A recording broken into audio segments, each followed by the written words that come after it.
এইখান থেকে তুমি ফুল মার্কস পাও। মানুষ যেহেতু এনার বাবাও একজন মানুষ ছিল, তাই তো এই টপিক থেকে আমরা কি বলছি, বংশগতি। এটা তোমরা ক নাম্বারে তো ডিএনএ প্লাস স্থান, এটা থেকে ক্রোমাটিন তন্তু হলো, ক্রোমাটিন তন্তু থেকে ক্রোমোজোম হইতেছে, ক্রোমোজোম থেকে এখান থেকে সুতার মতো জিনিস ডিএনএ মতো রাখছে। আর এগুলোর মাঝখানে যে গোল গোল যে জিনিসগুলো বসে আছে এগুলো হইতেছে আমাদের। তো এই সংখ্যাটা আমরা 2 দিয়ে রিলেট করে মনে রাখবো। এই যে যোজনীয় স্তরে যতগুলো বিজোড় ইলেকট্রন আছে ততগুলো হইতেছে এর যোজনী সংখ্যা, আর ততগুলো ইলেকট্রন, ঠিক আছে। তো এই জিনিস থেকে আমরা কি বলি, রাইবো নামটা আসছে কই থেকে? এই হ্যালো एवरीवन, আজকে শুরু করতেছি আমাদের ক্লাসের লেকচার 2। লেকচার 1 এ আমরা দেখছিলাম ডিএনএ, আরএনএ অর্থাৎ নিউক্লিক অ্যাসিড কি কি জিনিসপাতি দিয়ে তৈরি হয় এবং এই যে কাঁচামালগুলো ছিল এগুলো নিয়ে আমরা ইন ডেপথ পড়াশোনা করছিলাম। এগুলো কেমন কি হয় হ্যানতেন সবকিছু আমরা পড়ছি। আজকে আমরা দেখব যে এগুলো কিভাবে একটা আরেকটার সাথে যুক্ত হয়ে ডিএনএ তৈরি করে বা আরএনএ কিভাবে তৈরি হয়। অ্যাকচুয়ালি গতদিন লেকচারের শেষের দিকে এসে সাউন্ড আসছিল না, আমি তাই জন্য ক্লাসটা কাট করে দিয়েছি। তো ক্লাসটা ঠিক মতন শেষ হয়নি, আমি ক্লাসে শেষে বলতে পারিনি যে আজকে ক্লাসে এতটুকুই আর কি। তো ওইটা একটা প্রবলেম ছিল, তো ওই অংশটুকু কাট করে দিয়ে ওই পর থেকে যে অংশটুকু সাউন্ড আসে নাই ওটা আজকে আবার পড়াবো, ঠিক আছে। তো আলটিমেটলি লেকচার 2তে আমরা এখন ফার্স্টে দেখব ডিএনএ কিভাবে ফর্মেশন হয়। গতকাল আমরা যে কাঁচামালগুলো দেখছি ওই কাঁচামাল দিয়ে এখানে কিভাবে জিনিসপাতিগুলো একটার সাথে একটা যুক্ত হবে। তো আমাদের গত দিলে যে কাঁচামালগুলো ছিল এর মধ্যে আমরা 3টা জিনিস জানি, তাই না? আমাদের কাঁচামাল ছিল হইতেছে 3টা। একটা হইতেছে পেন্টোজ সুগার, একটা হচ্ছে কি পেন্টোজ সুগার বা শর্করা, দেন আমাদের এখানে লাগবে কি ফসফেট, আরেকটা হচ্ছে নাইট্রোজেন বেস। এই 3 জন, তাই না? এগুলো নিয়ে তো আমরা ডিটেলস পড়াশোনা করছি। তো এখন হচ্ছে আমরা দেখব ডিএনএ এর গঠন, ঠিক আছে। আমরা আরএনএ গঠন পরে দেখব, আপাতত হচ্ছে ডিএনএ গঠন দেখি। তো ডিএনএ গঠনের ক্ষেত্রে এই 3 জন আমরা একটার সাথে আরেকটা কিভাবে যুক্ত করি এটা হচ্ছে ফার্স্টে তোমরা খেয়াল করো। সো এখানে ফার্স্টে আমরা হচ্ছে পেন্টোজ সুগার দিয়ে শুরু করি। তো আমরা কালার চেঞ্জ করে নিই। আমাদের পেন্টোজ সুগারের ক্ষেত্রে আমরা জানতাম ডিএনএ ফুল ফর্ম কি, ডিঅক্সি রাইবো নিউক্লিক অ্যাসিড। তো এখানে যে সুগার বা শর্করা ব্যবহৃত হবে সেটা হচ্ছে ডিঅক্সি রাইবোজ। আর নর্মালি এই সুগারটা কি অবস্থা থাকে, রাইবোজ সুগার হিসেবে থাকে। এই জিনিসটা যদি তোমরা না বুঝো তাহলে লেকচার 1 এ দেখে আসো, ওইখানে আমি ছবি আঁকায়ে দেখাইছি ডিটেলসে কোনটা রাইবোজ সুগার কোনটা deoxy ribose sugar. Deoxy ribose sugar কেমনে তৈরি হয়, এটাকে কেন ডিঅক্সি রাইবোজ বলা হয়, এই ডেপটা বা এই কনসেপ্টটা তোমার যদি না জানা থাকে তাহলে লেকচার 1 এ এই পার্টটুকু জাস্ট দেখে আসবা।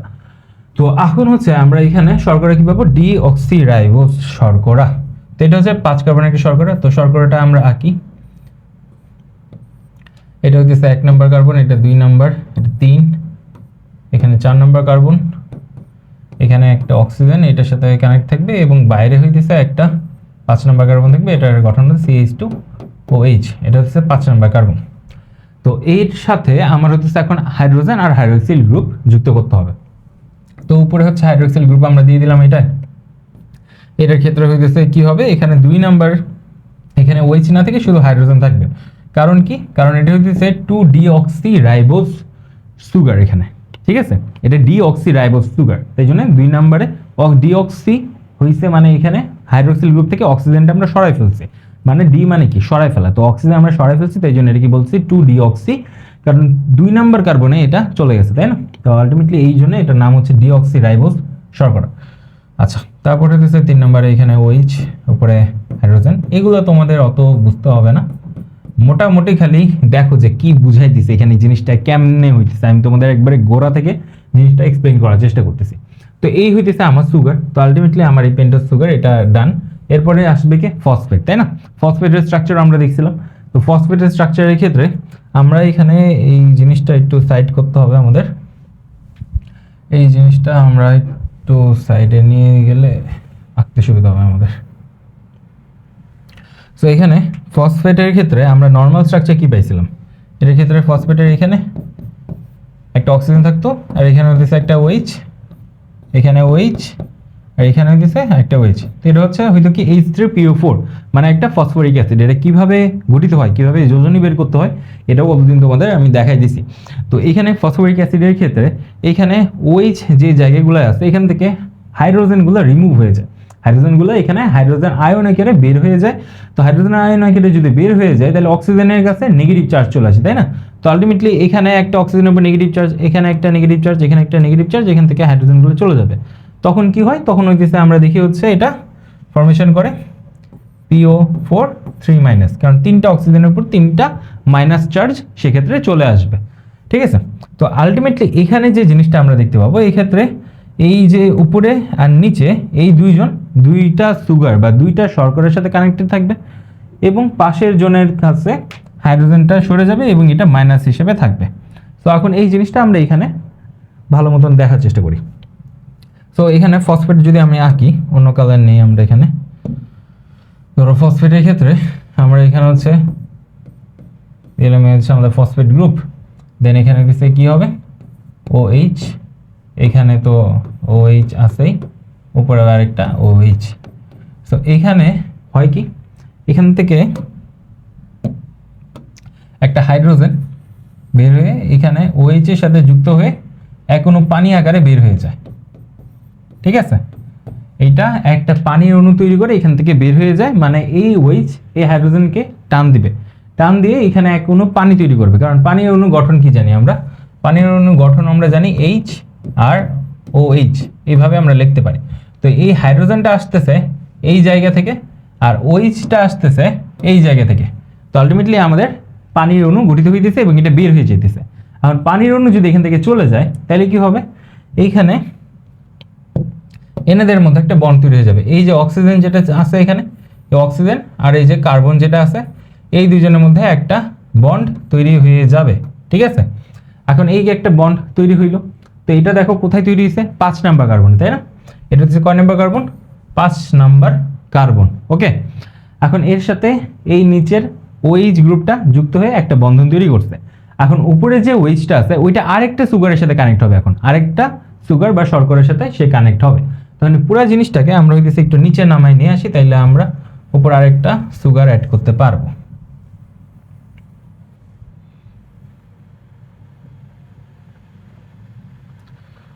এখানে আশা করি জায়গা হয়ে যাবে আমাদের, একটু বামে নিয়ে আসি।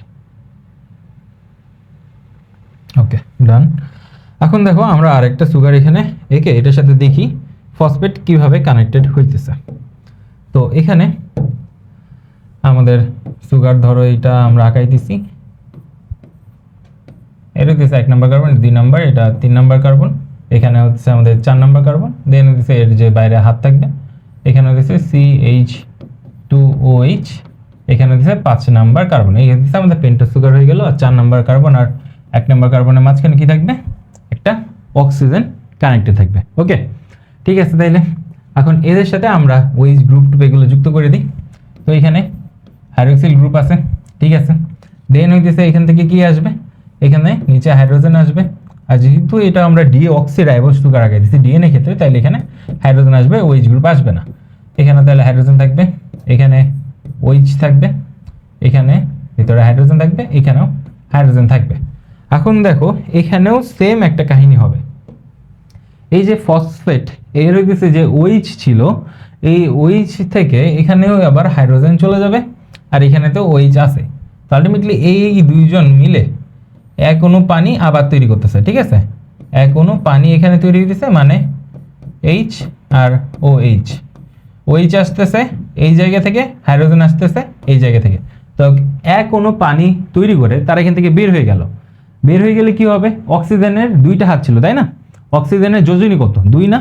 আর কার্বনের যোজনী কত, এখানে 4, তাই না? এখানে দেখো তুমি যে কোনো একটা কার্বন তুমি পিক করো, ধরো হইতেছে আমি এই একটা কার্বন নিলাম। ঠিক আছে, এই কার্বনে দেখো এইটা একটা হাত, এইটা আরেকটা হাত, এটা আরেকটা হাত, এইরকম আরেকটা হাত। তো আলটিমেটলি যে কার্বন এখানে নিবা প্রত্যেকটা কার্বনের 4টা করে হাত আছে, মানে এখানে তার যোজনী 4। ঠিক আছে, সো এই জায়গায় এসে কি দেখতে পাইতেছো, এখানে অক্সিজেনের যোজনী ছিল 2 আর কার্বনের ছিল হইতেছে 4।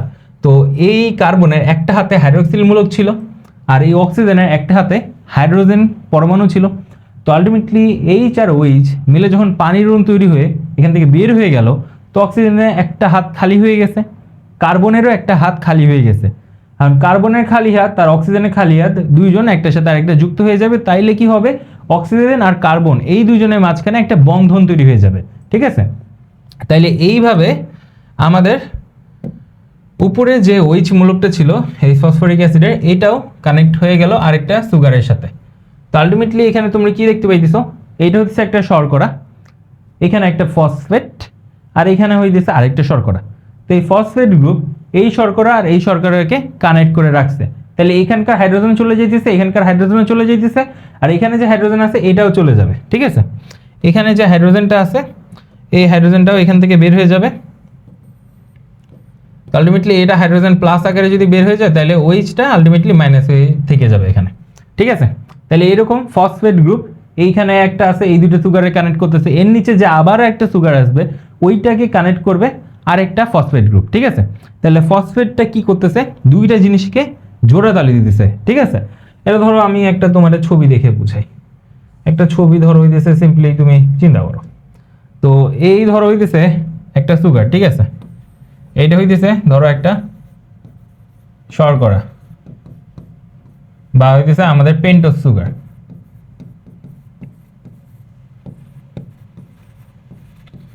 আর এখানে হইতেছে আমাদের ওবামা সুগার, ঠিক আছে। এটা হইতেছে আমাদের শর্করা বা আমরা এটাকে বলতে পারি কি ওবামা সুগার। তো ওবামা সুগারও হইতেছে কি, এটা হইতেছে পেন্টোজ সুগার, তাই না। সো এই দুইটা সুগারে কানেক্ট করছে এই মানুষ। তো এই ব্যক্তিটা কি করতেছে, এটা ফসফেট গ্রুপ হিসেবে কাজ করতেছে। তো এনার কাজ কি, এনে হইতেছে আমাদের এখানে ফসফেট গ্রুপ, ঠিক আছে। সে হইতেছে দুইজনরে ধরে রাখছে, আর এই একটা শর্করা এই একটা শর্করা, মাঝখানে হইতেছে ফসফেট গ্রুপ। তো আলটিমেটলি এই যে ফসফেট গ্রুপ দিয়ে এই শর্করাগুলা কানেক্ট হইতেছে, এই জিনিসটা এর পরবর্তীতে যে শর্করাগুলো আছে এগুলোর মধ্যেও হবে। আমি তোমার যদি ইন শর্ট দেখাই, তাহলে হইতেছে আমি এখানে একটা ছোট ভার্সন এই সেম জিনিসটার পাশে আঁকতে পারি। সেটা কেমন হইতে পারে, এটা ধরো একটা সুগার বা শর্করা, এইটার সাথে এখানে আছে একটা ফসফেট গ্রুপ, এটা কানেক্ট করে রাখছে। দেন এখানে আরেকটা শর্করা বা সুগার আছে, এইটারও কানেক্ট করে রাখছে। তো এই জিনিসটা কন্টিনিউয়াসলি একটা পর একটা হইতে থাকবে, এইভাবে জিনিসটা কন্টিনিউয়াসলি নামতে থাকবে।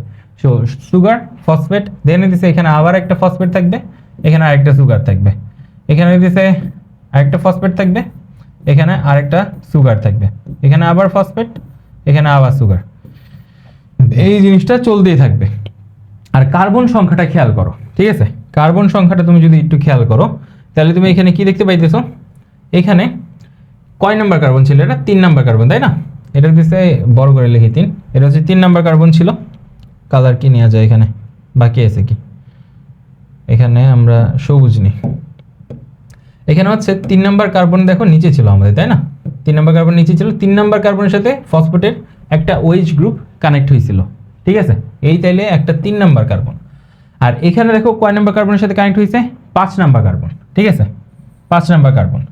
তাইলে এই জিনিসটাকে এই যে একটা সুগার, এটাকে আমরা ধরতেছি সুগার, এখানে হচ্ছে এটা আমাদের ফসফেট, এখানে আরেকটা সুগার, ঠিক আছে। এই ফসফেট তাইলে এই সুগার আর এই সুগারকে কানেক্ট করছে, তাই না। সো এই জিনিসটা আশা করি তোমরা বুঝতেছো। এখন এই সেম জিনিসটা, এই যে সুগার ফসফেট সুগার মানে শর্করা ফসফেট শর্করা, এই বন্ধনটাকে আমরা যদি এইখানে তুলনা করি তাহলে আমরা হইতেছে এই তিনটাকে সুগার ফসফেট সুগারকে আমরা এই জিনিসটার সাথে তুলনা করতে পারি, তাই না। তো ওইটার সাথে যদি তুলনা করি তাহলে আমরা বলতে পারি যে এই ফসফেটটা এই সুগারের কয় নাম্বার কার্বনের সাথে কানেক্টেড আছে, এই ফসফেটটা এই কার্বনের 3 নাম্বার কার্বনের সাথে কানেক্টেড আছে। তো এখানে 3 নাম্বার কার্বনের সাথে সে কানেক্টেড। সেম হইতে এই সুগারের ক্ষেত্রে সে কয় নাম্বার কার্বনের সাথে কানেক্টেড আছে, 5 নাম্বার কার্বনের সাথে, তাই না, 5 নাম্বার কার্বনের সাথে। তাহলে সে এখানে কানেক্টেড আছে কত নাম্বার কার্বনের সাথে, 5 নাম্বার কার্বনের সাথে।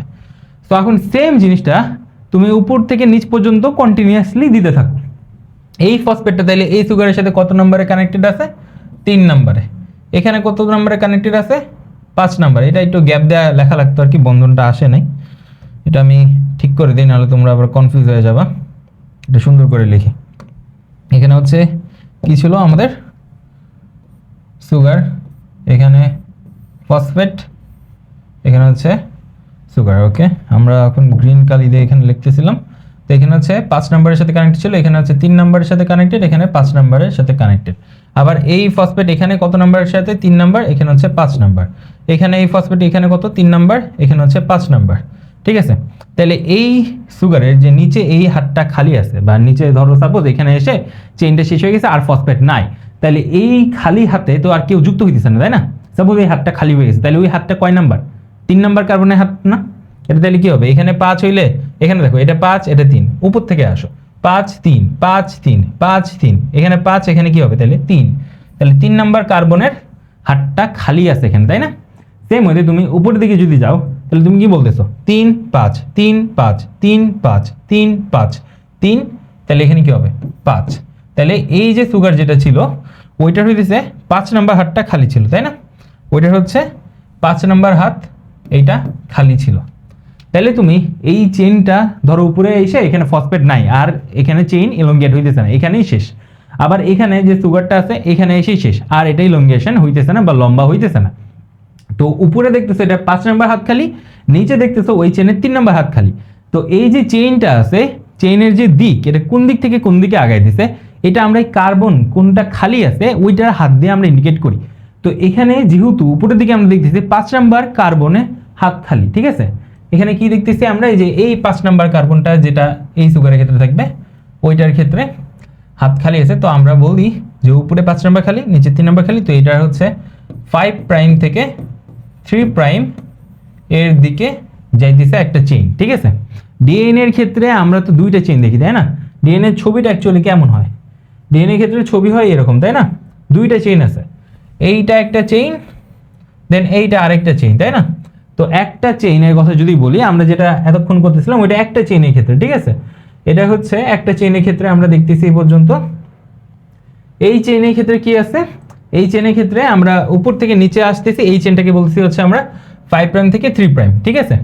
এখন এইটার পাশাপাশি তো আরেকটা চেইন থাকবে, তাই না? আরেকটা হইতেছে চেইন থাকবে। এখন এই যে পাশাপাশি আরেকটা চেইন থাকবে, এই চেইনটা হবে এটার হইতেছে তোমার অপোজিট, মানে অ্যান্টি প্যারালাল, ঠিক আছে? মানে এটা যদি 5 প্রাইম থেকে 3 প্রাইম হয় তাহলে ওই জিনিসটা উল্টো হবে, ওইটা হচ্ছে 3 প্রাইম থেকে 5 প্রাইম হবে, ঠিক আছে? এই জন্য এটাকে আমরা বলতেছি অ্যান্টি প্যারালাল, ঠিক আছে? তো ওই দুইটা হচ্ছে সমান্তরালই থাকবে, পাশাপাশিই থাকবে, কিন্তু এর যা দিক, এর দিক তার উল্টা হবে। মানে এটা 5 প্রাইম থেকে 3 প্রাইমের দিকে গেলে ওইটা হচ্ছে 3 প্রাইম থেকে 5 প্রাইমের দিকে যাবে। মানে এখানে যে চেইনটা থাকবে ওই চেইনের ক্ষেত্রে ধরো আমি এসে চেইনটা ছোট করে আঁকাই, যেহেতু জায়গা কম এখানে, ক্যামেরার মধ্যে আসতেছে, আচ্ছা আসতেছে। তো এই সুগারের ক্ষেত্রে উপরে কি থাকবে? উপরে 3 নাম্বার হাত খালি থাকবে, আর নিচে যে সুগারটা থাকবে মাঝখানে আরো কাহিনী টাইনি থাকবে, এটার 5 নাম্বার হাত খালি থাকবে। তাহলে এই চেইনটার ক্ষেত্রে তুমি কি বলতে পারো? এটা হচ্ছে 3 প্রাইম থেকে 5 প্রাইম দিকে আগাইতেছে। তো আলটিমেটলি চেইনের দিকটা হইতেছে উল্টা, ঠিক আছে? চেইনের দিকটা হইতেছে এখানে উল্টা। এটা 5 প্রাইম থেকে 3 প্রাইম গেলে ওইটা 3 প্রাইম থেকে 5 প্রাইম। এই 5 প্রাইম 3 প্রাইমের কাহিনী অনেকেই বুঝো না, আমি ইন্টারমিডিয়েটে আইসা এটা বুঝতে তাও অসুবিধা ছিল। তো আলটিমেটলি তোমাদের এই জিনিসটা আমি ভালো মতো ক্লিয়ার করতে পারছি আশা করি। তাও যদি কারো কোনো সমস্যা থাকে আমাকে অবশ্যই কমেন্টে জানাবা বা ইনবক্সে জানাবা, তোমার যেখানে কমফোর্ট। ওকে, ঠিক আছে। তাইলে হচ্ছে আমরা মোটামুটি দেখলাম যে এখানে সুগার আর ফসফেট কিভাবে কানেক্টেড হচ্ছে, 3 প্রাইম 5 প্রাইমের কাহিনী আমরা দেখলাম। এখন আরেকটা জিনিস আমরা এখান থেকে জানি, নাইট্রোজেন বেস কিভাবে কানেক্ট হয় ওটা দেখার আগে, সেটা হইলো আমাদের এইখানে যে ডিএনএটা আছে, ডিএনএ কেমন চার্জের হয়, এটা কি পজিটিভ হয় না সাধারণত নেগেটিভ থাকে? তো এখানে হচ্ছে এটা একটা খুবই কনসেপচুয়াল জিনিস। এই জিনিসটা তুমি যদি এভাবে না দেখতা তাহলে হয়তো বা বুঝতা না। সেটা হইলো তুমি এইখানে একটা জিনিস খেয়াল করো ভাই, এখানে যে অক্সিজেনটা দেখতেছো, অক্সিজেনটা কেমন? নেগেটিভ চার্জের না? এই অক্সিজেনটা কি নেগেটিভ চার্জের, তাই না? তো প্রত্যেকটা ক্ষেত্রে যে ফসফেটটা বাবা, এই ফসফেটের ক্ষেত্রে একটা করে অক্সিজেন আছে যে হইতেছে নেগেটিভ হয়ে বসে আছে। তাহলে আলটিমেটলি প্রত্যেকটা ফসফেটে এরকম একটা করে অক্সিজেন আছে, সে হচ্ছে নেগেটিভ। তো আলটিমেটলি পুরা ডিএনএ মলিকিউলটাই নেগেটিভ হয়ে থাকে, ঠিক আছে? তাইলে ডিএনএ যদি নেট চার্জের কথা বলে, এটা কি পজিটিভ না নেগেটিভ, তাহলে স্বাভাবিকভাবে আমরা বলবো যে এটা স্বাভাবিকভাবে নেগেটিভ থাকে। ইভেন আমাদের যে কোষ আছে, কোষের ভিতরে যে প্রোটিনগুলো থাকে, এগুলো স্বাভাবিকভাবে নেগেটিভ অবস্থায় বা আয়নিত অবস্থায় থাকে, বা হইতেছে তোমার ঋণাত্মক চার্জযুক্ত হয়ে থাকে, ঠিক আছে? তাইলে ডিএনএ এর ক্ষেত্রে আমরা দেখতে পাইতেছি ডিএনএ মলিকুলটা ইটসেলফ ঋণাত্মক চার্জযুক্ত। ব্যাপারটা আশা করি তোমরা বুঝছো। এখন হইতেছে আমরা দেখব কিভাবে এখানে নাইট্রোজেন বেসগুলা অ্যাড হয়, ঠিক আছে? এই স্লাইড থেকে আশা করি সমস্যা নাই। এখন নাইট্রোজেন বেসের মধ্যে আসো। নাইট্রোজেন বেসের ক্ষেত্রে আমরা তো গতদিন দুইটা উদাহরণ দেখছিলাম, তাই না? আমরা দেখছিলাম হচ্ছে কি কি জানো, থাইমিন দেখাইছিলাম আর হচ্ছে অ্যাডেনিন দেখাইছিলাম। তো ব্যাপার স্যাপার বেশি জটিল করব না, আমরা এই দুইটার মধ্যে সীমাবদ্ধ থাকবো। এই দুইটাই আমরা দেখবো যে কিভাবে কানেক্টেড হইতেছে একটার সাথে আরেকটা আবার, ঠিক আছে। তো আমরা তো এই পর্যন্ত ফসফেট অ্যাড করছি, এখন আমরা নাইট্রোজেন বেস অ্যাড করব, ঠিক আছে। তো নাইট্রোজেন বেস অ্যাড করার আগে আমরা আবার ওই কার্বনটা আমাদের জায়গা মতো আঁকতে হবে। আচ্ছা, এখানে স্কোয়ার অন করা আছে, সরি। এখানে ফার্স্টে আমরা ধরো কার্বনটা ঠিক মতো আঁকি।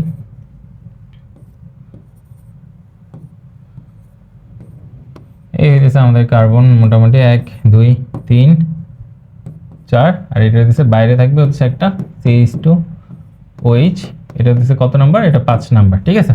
তো আমরা বারবার একই জিনিস অত বেশি আঁকবো না, আমরা হইতেছে এবার 1 নাম্বার কার্বন আমাদের কাজে লাগবে, তো এটার হচ্ছে উপরে খালি আমরা একটা OH বসাই দিই। এখন হচ্ছে আমরা নাইট্রোজেন বেস নিয়ে কাজ করব, ঠিক আছে। সো নাইট্রোজেন বেসের জন্য আমরা হচ্ছে ফার্স্টে নাইট্রোজেন বেসটা আঁকি। ধরো হচ্ছে এইটার সাথে অ্যাডিনিন যুক্ত আছে, ঠিক আছে। এটার সাথে কি যুক্ত আছে, অ্যাডিনিন। অ্যাডিনিনটা এর সাথে কিভাবে যুক্ত হইতেছে, আর যদি এখানে অ্যাডিনিন থাকে তাহলে এখানে কি যুক্ত হবে। তো এইখানে হইতেছে একটা জিনিস আমরা আলোচনা করি নাই, এই জিনিসটা আগে আলোচনা করে নিই। এখানে একটা নিয়ম আছে, ঠিক আছে। এই নিয়মটাকে আমরা বলি হইতেছে বেস পেয়ারিং রুল। কি বলি, বেস পেয়ারিং রুল। তো এখানে বেস পেয়ার বলতে কি বোঝায়, ধরো তুমি নর্মাল একটা ডিএনএ দেখতেছো, ডিএনএ ক্ষেত্রে হইতেছে আমরা নর্মালি কি দেখি যে এ আছে, এর অপোজিটে টি আছে, দেন সি আছে, এখানে এর অপোজিটে জি আছে, সেম হইতে এখানে জি আছে, সি আছে, জি আছে, সি আছে, টি আছে, এ আছে, এক এক জায়গায় এক এক রকম থাকে। তো দেন হইতেছে এগুলার একটা পার্টিকুলার সিকোয়েন্স আছে যে কে কার সাথে যুক্ত হবে। তো আলটিমেটলি এখানে যে এ টি যেগুলো লিখতেছি আমরা, এগুলো কি, এগুলো হইতেছে নাইট্রোজেন বেস, তাই না। এগুলো কি নাইট্রোজেন বেস, আর এগুলো কি অবস্থায় আছে, পেয়ার্ড অবস্থায় আছে, তাই না। এগুলো হচ্ছে পেয়ার্ড অবস্থায় আছে বা জোড়া অবস্থায় আছে। তাই জন্য আমরা একে বলতেছি যে বেস পেয়ারিং রুল, কারণ এখানে হইতেছে বেসগুলা পেয়ার হইতেছে বা জোড়া হইতেছে এবং একটা নিয়মের আন্ডারে হইতেছে, কে কার সাথে যুক্ত হবে এইটা হইতেছে নিয়ম, ঠিক আছে। তো এখানে নিয়মটা হইলো এখানে অলওয়েজ পিউরিন আর পাইরিমিডিনের মধ্যে বন্ধন হবে, ঠিক আছে। পিউরিন যারা আছে এদের সাথে পাইরিমিডিন যারা আছে এদের যুক্ত হইতে পারবে। তো এখানে যুক্ত হয় কে কে, অ্যাডেনিন আর থাইমিন, নট থায়ামিন, তাই না ভাইয়া। তাহলে এখানে হচ্ছে দুইটা বন্ড থাকে, আর এই বন্ডগুলো কি টাইপের বন্ড হয়, এখানে হচ্ছে হাইড্রোজেন বন্ড হয়। কেন দুইটা হাইড্রোজেন বন্ড থাকে, কেমনে তৈরি হয়, এটা হচ্ছে আমি তোমাদের ভেঙে দেখাইতেছি একটু পরে। সো এই জিনিসটাকে আমরা কি বলতেছি, আপাতত লিখে রাখি হাইড্রোজেন বন্ধন, ঠিক আছে। হাইড্রোজেন বন্ধন গেল। সেম হইতে এখন জি আর সি মানে গুয়ানিন আর সাইটোসিন, এইরা হচ্ছে 3টা হাইড্রোজেন বন্ধন দিয়ে যুক্ত হয়। তো এখানে হচ্ছে হাইড্রোজেন বন্ধন 2টা, এখানে হাইড্রোজেন বন্ধন 3টা, ঠিক আছে। তো আমাদের মোটামুটি এই জিনিসটা আমরা দেখলাম। তো এই রুলটাকে আমরা বলতেছি যে বেস পেয়ারিং রুল, ঠিক আছে। এটাকে আমরা বলতেছি বেস পেয়ারিং রুল। এটা তোমার অত মাথার মধ্যে না ঢুকাইলে হবে, এতটুকু জাস্ট খেয়াল রাখো যে এই বেসগুলা একটা আরেকটার সাথে যুক্ত হয়, এই দুইটার মাঝখানে 2টা হাইড্রোজেন বন্ড থাকে, এইগুলোর মাঝখানে 3টা হাইড্রোজেন বন্ড থাকে। ওকে, ঠিক আছে। আমরা এই জিনিসটা এখন আলাদা করি আবার। তো এইখানে আমাদের স্লাইডটাকে লক করে নিই, না হলে পুরো স্লাইড সিলেক্ট হয়ে যাবে আবার। আচ্ছা, এখন এই জিনিসটা আমরা একটু চিপায় ফেলায় রাখি, এটা হচ্ছে চিপায় থাক। আমরা এখন আঁকবো কি, আমাদের nitrogen base. Nitrogen base suppose আমরা এখানে ধরতেছি কি, এখানে হচ্ছে অ্যাডেনিন যুক্ত হয়ে আছে। তাহলে অ্যাডেনিন যদি এখানে থাকে তাহলে এখানে তো আরেকটা চেইন আছে, তাই না। আমরা কি জানি ডিএনএ হইতেছে 2টা চেইন আছে, এইটা একটা চেইন, দেন হইতেছে এইটা, তাহলে আরেকটা চেইন হবে। তো এই চেইনের ক্ষেত্রে, এই যে ইয়েলো চেইনের ক্ষেত্রে আমরা ধরো একটা শর্করা এখানে আঁকাইছি। এই শর্করাটা সাপোজ ইয়েলো চেইনের এই জায়গায় আছে, ঠিক আছে, বুঝছো। এই শর্করাটা এই ইয়েলো বা হলুদ চেইনে ওই জায়গায় আছে। তাইলে এই শর্করার সাথে নিচে হচ্ছে ফসফেট আছে, এই ফসফেটের সাথে এটা আরেকটা শর্করার কানেক্ট রাখছে, এরকম করে এই জিনিসটা কন্টিনিউয়াসলি যেতে থাকবে, তাই না। এই জিনিসটা আমরা অলরেডি বুঝছি, তো এটা নিয়ে অত কথাবার্তা বলবো না এখন। তো ওইটা আর কি তোমরা পরে স্ট্রাকচার আরো বুঝবা। এখন দেখো এখানে একটা চেইন হইতেছে ইয়েলো চেইন, তাহলে এই যে এখানে লাল যে চেইনটা আগাইছে এইখানেও তাইলে সুগার থাকবে, এখানেও একটা সুগার আছে। এখন কি হবে, এই সুগারের সাথে একটা নাইট্রোজেন বেস আছে, কি কালার নেই, এই কালার নেই, এই সুগারের সাথে একটা নাইট্রোজেন বেস আছে, ঠিক আছে। আর এই সুগারের সাথেও একটা নাইট্রোজেন বেস আছে, দেন এই নাইট্রোজেন বেসগুলো নিজেরা মাঝখানে হাইড্রোজেন বন্ড দিয়ে যুক্ত হয়ে আছে, ঠিক আছে। এই যে এরকম যেরকম হাইড্রোজেন বন্ড আছে, এরকম হাইড্রোজেন বন্ড দিয়ে এনারা এখানে যুক্ত হয়ে আছে, বুঝছো? সো আলটিমেটলি এখানে চেইনটা তৈরি দিছে কি দিয়ে? সুগার দিয়ে। দেন এই চেইনটা তৈরি দিছে সুগার দিয়ে, মাঝখানে এই সুগারগুলো কানেক্ট হয়েছে কি দিয়ে? নাইট্রোজেন বেস দিয়ে। নাইট্রোজেন বেসগুলো কি দিয়ে কানেক্ট হয়ে আছে? হাইড্রোজেন বন্ড দিয়ে। তো এই জিনিসটা এখন হচ্ছে আমরা এখানে দেখি। তো এখানে একটা সুগার হচ্ছে আমাদের আঁকা হয়েছে, এখন আরেকটা সুগার আমরা এর পাশে আঁকি, তাহলে আমাদের মোটামুটি স্ট্রাকচারটা আসবে। তো এখানে হচ্ছে কি কানেক্ট আছে আমরা ধরতেছি? অ্যাডেনিন কানেক্টেড আছে, ঠিক আছে। আচ্ছা অ্যাডেনিন তাহলে হইতেছে আমরা এখানে আঁকাইতে হবে। সো এখানে আমরা কি কালার ইউজ করি? এখানে ইয়েলো কালার নেই। তো অ্যাডেনিনের ক্ষেত্রে হচ্ছে সংকেত কেমন ছিল? তো এটা যাই হোক, আমরা হইতেছে আগে নাইট্রোজেন দিয়ে শুরু করি। তোমার হইতেছে খালি একটা ফান্ডামেন্টাল পয়েন্ট তোমার বোঝা লাগবে, তোমার এখানে পুরো সংকেত মুখস্থ করতে হবে না, ঠিক আছে? সংকেত মুখস্থ করতে প্যারা নিও না, আমি যেটা বুঝাই দিচ্ছি ওইটা খালি বুঝো। সংকেত তুমি পারলে দেখো, না দেখলে সংকেত নিয়ে মাথা ঘামানোর দরকার নাই তোমার। আচ্ছা কার্বন কার্বন, এখানে আরেকটা চেইন হয়ে গেল, একটা রিং হয়ে গেল। এখন আরেকটা রিং আমাদের রাখতে হবে, এখানে আরেকটা কার্বন, এখানে দিছে NH2, দেন এখানে একটা হাইড্রোজেন ডবল বন্ড, এখানে আরেকটা কার্বন, এখানে ডবল বন্ড নাইট্রোজেন, এখানে আরেকটা কার্বন, এখানে হচ্ছে একটা হাইড্রোজেন। সো আলটিমেটলি আমাদের কাজ মোটামুটি হয়ে গেছে, ঠিক আছে। এখানে একটা হাইড্রোজেন আসবে। তো এই জিনিসটাকে আমরা কি বলতেছিলাম? এটা কি বলতেছিলাম হচ্ছে আমরা অ্যাডেনিন, তাই না? এটা কি বলতেছিলাম আমরা? অ্যাডেনিন, ওকে। এটা হচ্ছে তাইলে আমাদের অ্যাডেনিন। এখন অ্যাডেনিনের ক্ষেত্রে এখানে যে হাইড্রোজেন আছে, ঠিক আছে, এটার মধ্যে যে হাইড্রোজেন আছে, এই হাইড্রোজেন দেখো আবার আগের মতো সেম কাহিনী করতেছে। এটা আবার আগের মতো সেম কাহিনী করতেছে, এখানে OH আছে আর এখানে হাইড্রোজেন আছে। তাইলে কি হবে? এই নাইট্রোজেনের একটা হাতে যে হাইড্রোজেন ছিল, এই হাইড্রোজেন এই কার্বনের একটা হাতে যে OH গ্রুপ ছিল এর সাথে যুক্ত হয়ে এখনো পানি তৈরি করে বের হয়ে যাবে। তাইলে এরা দুইজন মিলে এখনো পানি তৈরি করবে, তাই না? H2O মানে HOH, কোনো পানি তৈরি করে এরা বের হয়ে যাবে। তাইলে কি হবে? এই নাইট্রোজেনের একটা হাত খালি হয়ে গেল, কারণ এর থেকে একটা হাইড্রোজেন বের হয়ে গেল। সেম হইতে এই কার্বন থেকে একটা হাত খালি হয়ে গেল, কারণ এখান থেকে একটা হাইড্রোজেন গ্রুপ চলে গেল। তাহলে কার্বনের একটা হাত খালি, নাইট্রোজেনের একটা হাত খালি।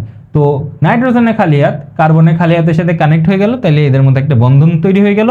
আর এই জিনিসটাই ছিল অ্যাডেনিন, আর এটাই ছিল আমাদের সুগার বা শর্করা।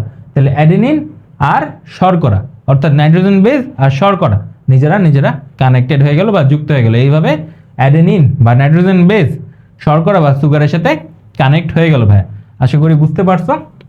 এখন ধরো আমরা হচ্ছে OH যদি এখন মুছে দিই, পরে স্লাইড দেখার সময় তুমি আবার বুঝবা না, তাই জন্য আমি এটা আপাতত মুছতেছি না, তোমাদের কথা চিন্তা করে আমি জাস্ট বন্ধন তৈরি হয়েছে এটা বুঝাইতে এখানে অন্য একটা কালার দিয়ে ডট ডট ডট ডট দিয়ে দিই, ঠিক আছে? তোমরা বুঝে নিও, এটা হচ্ছে বন্ধন বুঝাই দিছি, ঠিক আছে?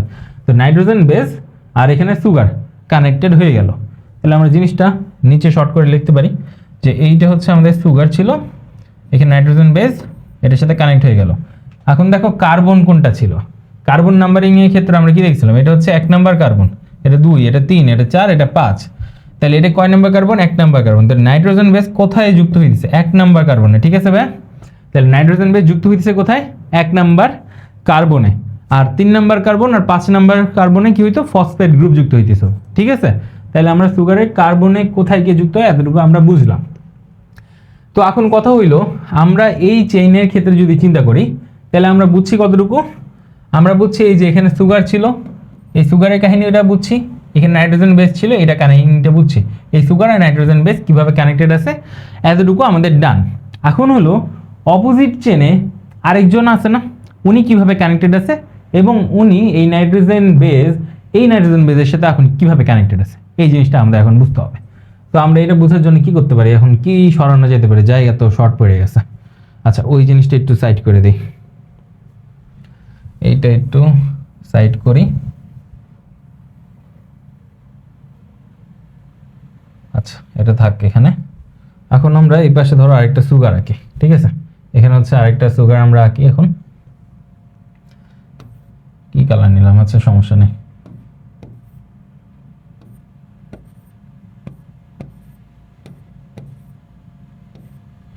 এবার হইতেছে আমরা এই পাশে 1 নাম্বার কার্বন ধরি, হ্যাঁ, কারণ আমরা নাইট্রোজেন বেসটা এটার সাথে কানেক্ট করবো, তাই না? এই নাইট্রোজেন বেস, এটার পাশে আরেকটা নাইট্রোজেন বেস থাকবে, তো পাশাপাশি যদি না রাখি তাইলে তো মিলাইতে প্যারা হবে, তাই না? তাই জন্য আমরা এই পাশে 1 নাম্বার কার্বন ধরতেছি। তাহলে এটা 2 নাম্বার কার্বন, এটা 3 নাম্বার কার্বন, দেখতেছে 4 নাম্বার কার্বন, আর এটার সাথে বাইরে থাকবে কি 5 নাম্বার কার্বন।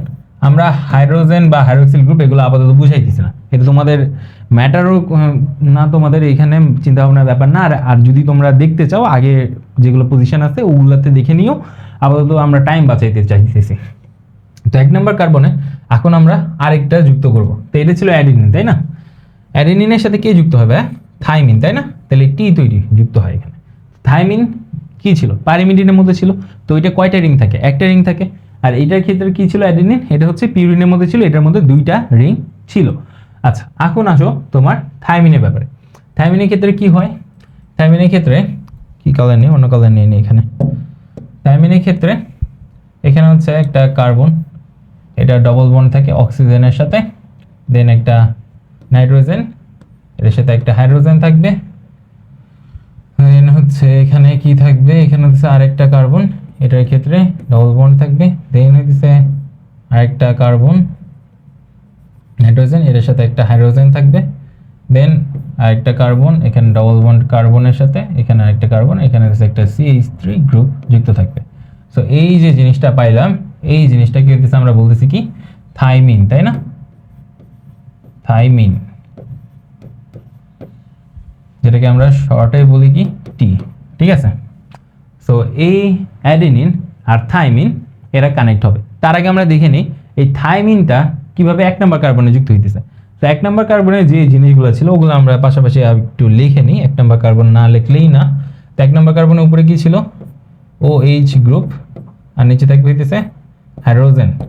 তো এখানে জিনিসটা একটু নিচে নামাইতে পারলে ভালো হয়, আমরা একটু নিচে নামাই নিই জিনিসটাকে, দেখি নিচে নামানো যায় কিনা। এটা তো খুব কাছাকাছি হয়ে গেছে, হ্যাঁ নিচে নামানো যাইতেছে। ওকে, এখন জিনিসটা পারফেক্টলি বোঝা যাইতেছে। তো এখানে দেখো, তুমি এখানে স্পট করে ফেলছো অলরেডি আশা করি। এখানে দেখো নাইট্রোজেন যেটা ছিল এখানে, এই নাইট্রোজেনের সাথে যে হাইড্রোজেন ছিল আর এই কার্বনে 1 নাম্বার কার্বনের উপরে যে ওই গ্রুপ ছিল, এরা এখন নিজেরা কানেক্ট হয়ে এখনো পানি আকারে বের হয়ে যাবে, তাই না? তাহলে এরা হইতেছে এখনো পানি আকারে এখানে বের হয়ে যাবে। তো এরা একানু পানি আকারে যদি বের হয়ে যায় তাহলে কি হবে? নাইট্রোজেনের একটা হাত খালি, কার্বনেরও একটা হাত খালি, তাহলে কি হবে? নাইট্রোজেন আর কার্বন এই দুইজন পরস্পরের সাথে যুক্ত হয়ে যাবে। তাহলে কি হইলো? এই নাইট্রোজেন বেসটা এই সুগার বা এই শর্করার সাথে যুক্ত হয়ে গেল, ঠিক আছে? এইটা যুক্ত হয়ে গেল, হইলো। এখন কোন কালার দিই? সাদা কালার দিই ধরো, এইটা দিয়ে এখন এটা এখানে যুক্ত হয়ে গেছে, ঠিক আছে? তাহলে আমার এই সুগারের সাথে এই নাইট্রোজেন বেস কানেক্টেড হয়ে গেল, সুগার নাইট্রোজেন বেস, এখানে সুগার নাইট্রোজেন বেস। তাহলে আমরা এই পর্যন্ত যদি খেয়াল করি তাহলে এই পাশেও আমরা দেখলাম যে সুগারের সাথে বা শর্করার সাথে আমাদের নাইট্রোজেন বেস কিভাবে কানেক্টেড হয়েছে। এই হচ্ছে আমাদের সুগার, এখানে আমাদের নাইট্রোজেন বেস। এখন মাঝখানে হলো ওই লাল জিনিসটা, তাই না? এদের মধ্যে হাইড্রোজেন বন্ড কিভাবে তৈরি হইতেছে বা কিভাবে এই জিনিসটা যুক্ত হইতেছে। তো এখানে হাইড্রোজেন বন্ড মূলত 2 জায়গায় হয়। একটা হইলো কি, এই যে অ্যামিন যে জিনিসটা আমরা এখানে আঁকছি, এই জিনিসটা একটু নিচে নামাইতে পারলে বেটার হয়। এখানে তো নিচে আঁকাইতে গেলে আরো অনেক কিছু মুছামুছি হয়ে যাবে, তাই জন্য আমরা এখানে একটু মডিফাই করি জিনিসটা। তো এখানে ধরো কি ছিল? নাইট্রোজেন, তাই না? নাইট্রোজেনের ধরো 2টা হাত, এখানে একটা হাইড্রোজেন, এখানে আরেকটা হাইড্রোজেন। এটা হইতেছে আমরা ব্র্যাকেটে লিখে রাখি NH2 আর কি, ঠিক আছে? NH2 মানে অ্যামিন। তো এখানে 2টা হাইড্রোজেন। তো এখানে কি হইতেছে? এই দেখো, এটা বরাবর একটা অক্সিজেন আছে, তাই না? তো অক্সিজেন কি হয়? অক্সিজেন সাধারণত তড়িৎ ঋণাত্মক পরমাণু হয়। তো আলটিমেটলি ওইটা নেগেটিভ থাকে সাধারণত, তাই না? এটা সাধারণত নেগেটিভ থাকবে। এখন হাইড্রোজেন কার সাথে যুক্ত হয়ে আছে? নাইট্রোজেনের সাথে। তো নাইট্রোজেনও তড়িৎ ঋণাত্মক। আমরা যদি তড়িৎ ঋণাত্মকতা দেখি তাহলে নাইট্রোজেনের তড়িৎ ঋণাত্মকতা কত হয় ভাইয়া? আমরা একবারে ফ্লোরিন থেকে শুরু করি। ফ্লোরিনে কত হয়? 4, তাই না? 4 থেকে তারপরে কত করে কমবে? 0.5 করে কমবে। তাহলে ফ্লোরিনের আগে কে আছে? 9 নম্বর ফ্লোরিন। তাহলে 8 নম্বর কে? অক্সিজেন। তাহলে অক্সিজেনে কত? 3.5। দেন নাইট্রোজেনে কত? যেহেতু অক্সিজেন 8, তাহলে এরপরে নাইট্রোজেন 7। তাহলে 3.5, এখান থেকে 0.5 কমাও, তাহলে কত হয়? 3। তাহলে নাইট্রোজেনের তোমার তড়িৎ ঋণাত্মকতা 3 আর অক্সিজেনের ক্ষেত্রে 3.5 আর হাইড্রোজেনের কত 2.1। তাহলে এখানে তড়িৎ ঋণাত্মকতার পার্থক্য বেশ বড়। তো এখানে নাইট্রোজেন কি করবে, এখানে যে বন্ধনে ইলেকট্রন এটা নিজের মধ্যে নিয়ে নেবে। তো আলটিমেটলি এই যে হাইড্রোজেন যেটা ছিল এখানে, এই জিনিসটা পার্শিয়ালি পজিটিভ হয়ে যাবে। কি হবে ভাইয়া, পার্শিয়ালি পজিটিভ, যেটাকে আমরা কি বলি ডেল প্লাস। আর অক্সিজেন যেহেতু ইটসেলফ তো ঋণাত্মক, তো আলটিমেটলি ওইটা হতেছে নিজের দিকে ইলেকট্রন নিয়ে নেবে। এখন কেউ যদি নিজের উপর ইলেকট্রন নিয়ে নেয় তাহলে ইলেকট্রনের চার্জ কি ভাইয়া, ইলেকট্রনের চার্জ হইতেছে নেগেটিভ। তাইলে এখানে যে অক্সিজেন থাকবে সে নিজের দিকে ইলেকট্রন নিয়ে নিলে সে হবে পার্শিয়ালি নেগেটিভ, সে আংশিকভাবে ঋণাত্মক হয়ে যাইতেছে। তো এখানে আমরা এটাকে কি বলতে পারবো, ডেল নেগেটিভ, ঠিক আছে। তাইলে এইখানে ডেল পজিটিভ আর এখানে ডেল নেগেটিভ, তাইলে এই যে একটা আকর্ষণ বল এখানে তৈরি হইতেছে, এই আকর্ষণ বলে গেলে এখানে হচ্ছে একটা হাইড্রোজেন বন্ড তৈরি হয়ে যাইতেছে। তো এখানে হচ্ছে কি হলো, একটা হাইড্রোজেন বন্ড তৈরি হয়ে যেতেছে, যেটা আমরা dot dot dot dot dot dot dot dot দিয়ে দেখাইতেছি, ঠিক আছে। তো একটা হাইড্রোজেন বন্ড গেল। আমরা কি জানি যে অ্যাডেনিন আর থায়ামিন এই দুইটার মধ্যে দুইটা হাইড্রোজেন বন্ড থাকে, তো আমাদের একটা হাইড্রোজেন বন্ড ডান, আমাদের একটা ডান হয়ে গেছে। এর পরেরটা দেখি কোথায় হয়।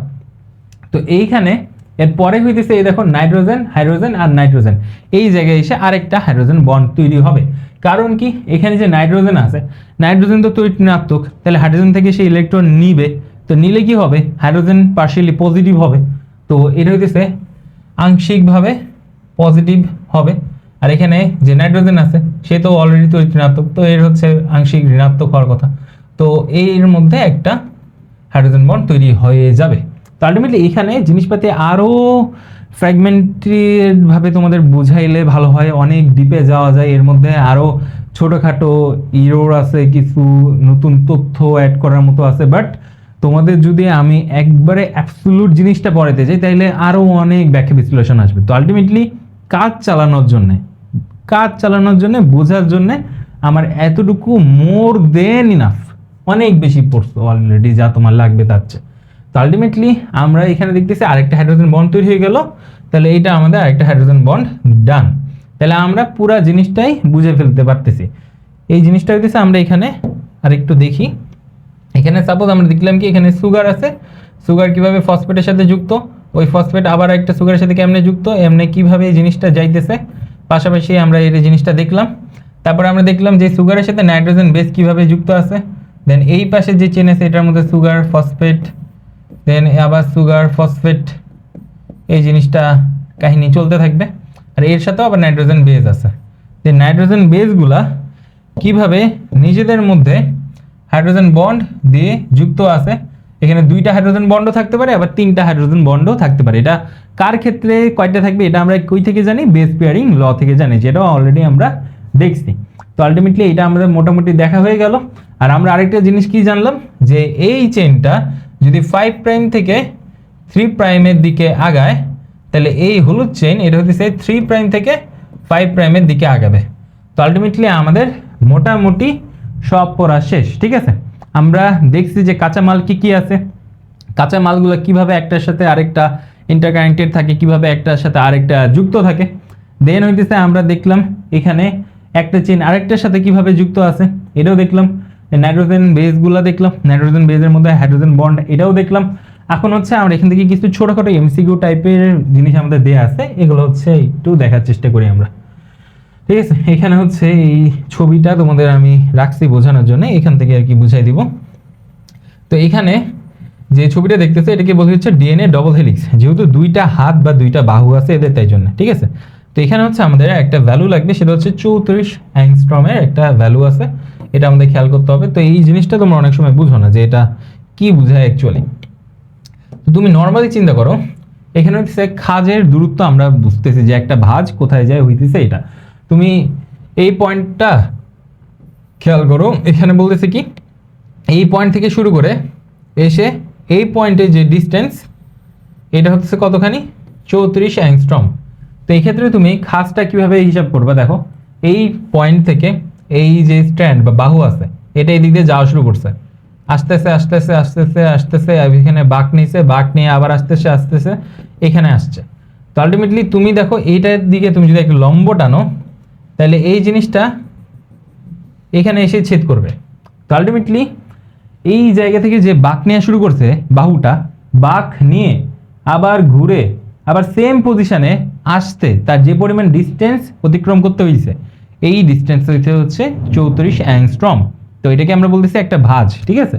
মানে এটা এখান থেকে শুরু করলো এই পজিশন থেকে, তারপরে এটা বাঁকতে শুরু করছে, বেঁকে এটাকে ঘুরছে, এখানে এসে আবার অনেকখানি বেঁকে গেছে, বেঁকে আবার এদিকে আসতেছে, এসে আবার যখন লম্বালম্বি এই পজিশনে চলে আসছে ওই পজিশনে আমরা দেখলাম যে এখানে কত ছিল, এখানে কত দূরে আছে এবং ডিস্টেন্স আমরা পাইলাম 34 অ্যাংস্ট্রম, ঠিক আছে? এটাই আর কি হচ্ছে আমাদের এখানে হিসাব। তো 34 অ্যাংস্ট্রমের যে কনসেপ্ট এটা আশা করি বুঝছো। আর 20 অ্যাংস্ট্রম একটা ব্যাপার আছে যে এখানে যে বাহুটা দেখতেছো, দুইটা বাহু তাই না, এদের মধ্যবর্তী যে দূরত্ব বা এটাকে যদি আমরা বৃত্তের মতো চিন্তা করি তাহলে বলতে পারি যে এটা ব্যাস, ঠিক আছে? এটা হচ্ছে কত, 20 অ্যাংস্ট্রম।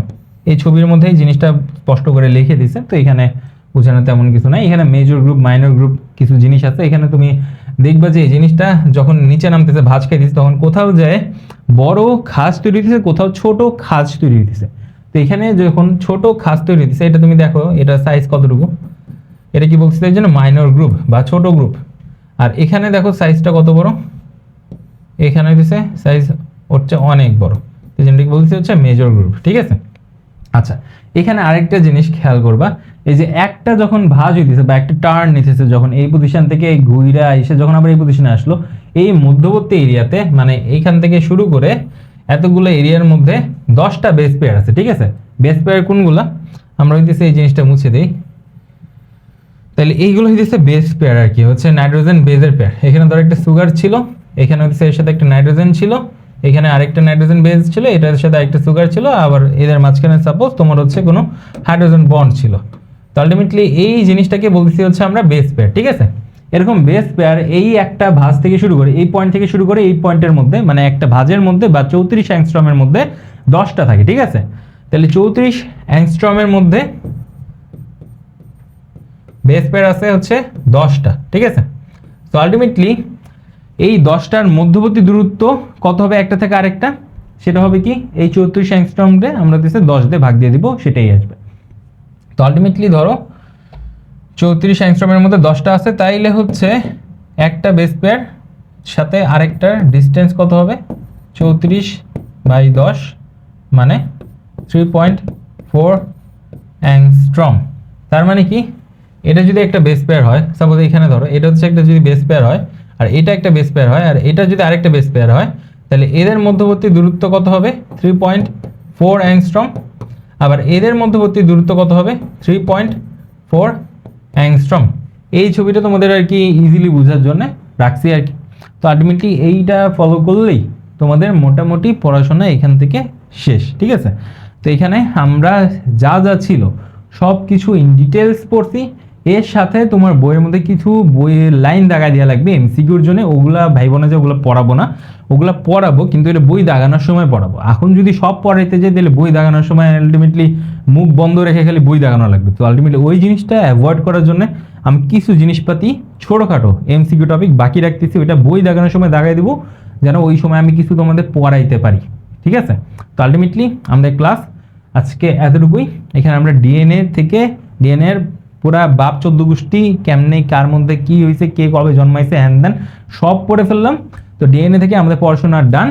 এর পরের দিন আমরা হচ্ছে আরএনএ থেকে শুরু করব এবং আমরা সামনের দিন জিন টিন এই টপিকগুলো পুরোটাই ক্লিয়ার করে ফেলবো, ঠিক আছে?